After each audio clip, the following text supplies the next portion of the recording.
La parole est maintenant Monsieur Gilbert Collard pour 5 minutes. Monsieur Collard est le dernier orateur inscrit.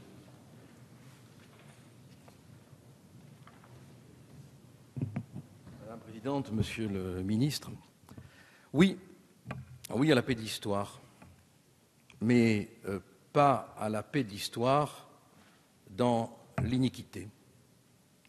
Oui à la paix. Faisons l'effort pour que on arrive enfin à dépasser les souffrances.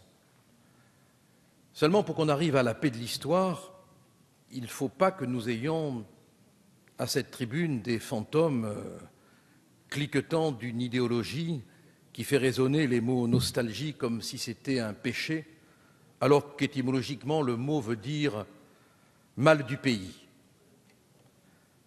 Colonialisme, racisme, xénophobie.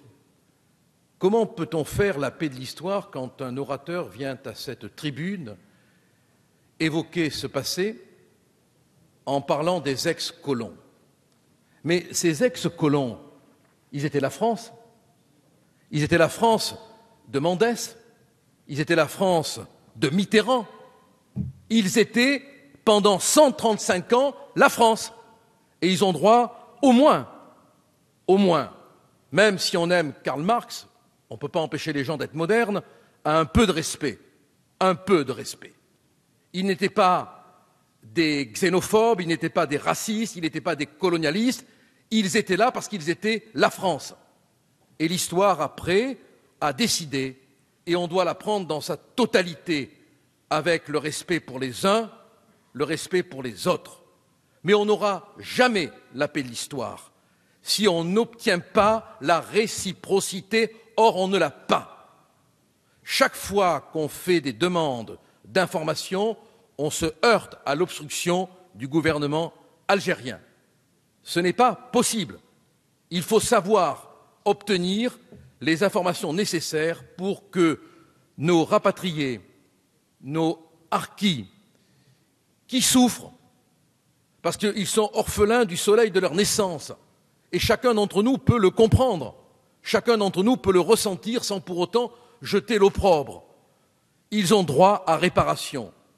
Et la mesure que vous voulez prendre supprime 2 structures dédiées à ces réparations.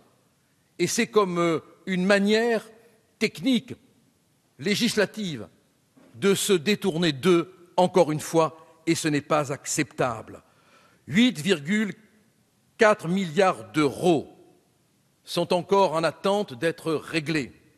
Ce conflit ne s'apaisera pas dans l'inconscient ni dans l'histoire tant qu'on ne réglera pas dans la réciprocité tout ce qui doit être réglé.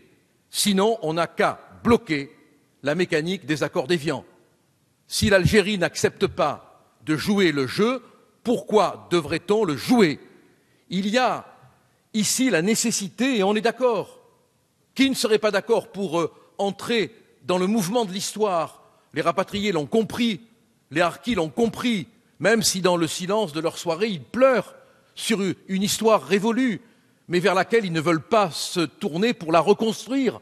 Arrêtez de fantasmer, arrêtez de croire que les fils, les filles de rapatriés, les rapatriés eux-mêmes, les harkis, fils ou filles, ont une nostalgie, comme vous dites. Ils ont parfois une souffrance, et on doit l'accepter, la prendre en compte. Parce que sinon, non seulement on ne pacifiera pas le présent, ce qui est le plus important, mais on ne pacifiera pas le passé qui fabrique l'inconscient des jeunes qui vivent aujourd'hui sur notre territoire, qui est le leur. Il faut une totalité dans la justice, et il faut qu'on cesse, chaque fois qu'on aborde ce débat, de traiter les uns de xénophobes, les autres de racistes, de colonialistes. Ils étaient la France, et à ce titre, ils ont droit au respect. Monsieur le ministre, dans les quelques secondes qui me restent, je voudrais vous poser une question. L'information circule que les troupes algériennes vont venir défiler le 14 juillet. Est-ce vrai? De tous côtés, on est alerté, de tous côtés, il y a une émotion. Je ne sais que répondre. Pourriez-vous, s'il vous plaît, m'apporter une réponse?